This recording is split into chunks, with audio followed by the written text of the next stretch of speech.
নমস্কাৰ লৈ আহিছোঁ আজিৰ গুৰুত্বপূৰ্ণ খবৰ। ৰাজ্যৰ লাখ লাখ দৰিদ্ৰ লোকৰ বাবে আহি গৈছে ভাল খবৰ। হয়, 25 বছৰলৈ আপুনি দিব নালাগে 1 টকাও বিদ্যুৎ মাচুল। প্ৰধানমন্ত্ৰী সূৰ্যঘৰ আঁচনিৰ জৰিয়তে দিয়া হ'ব এই সুবিধা। যদি আপোনাৰো বিদ্যুৎ বিল আহে তেন্তে আৰু আপুনি চিন্তা কৰিব নালাগে। 100 ইউনিটলৈকে আপুনি ফ্ৰী পাব বিদ্যুৎ বিল। বিনামূলীয়া বিদ্যুৎ লাভ কৰিবলৈ লাগিব আপোনাৰ ৰেচন কাৰ্ড আৰু EWS কাৰ্ড।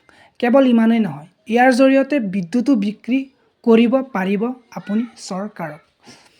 প্ৰতিমাহে 100 ইউনিটকৈ কম বিজুলী ব্যৱহাৰ কৰা পৰিয়ালেহে লাভ কৰিব এই সুবিধা। প্ৰধানমন্ত্ৰী সূৰ্যঘৰ আঁচনিৰ জৰিয়তে সুবিধা লাভ কৰিব। এই অভিলাষ আঁচনি আনিছে মহাৰাষ্ট্ৰ চৰকাৰে। দেশত প্ৰথমবাৰৰ বাবে এই অভিলাষ আঁচনি আনিছে। 25 বছৰলৈ আপুনি 1 টকাও বিদ্যুৎ বিল দিব নালাগে। প্ৰতি মাহে আপুনি 100 ইউনিটতকৈ কম বিজুলী ব্যৱহাৰ কৰিলে পাৰিব আপুনি।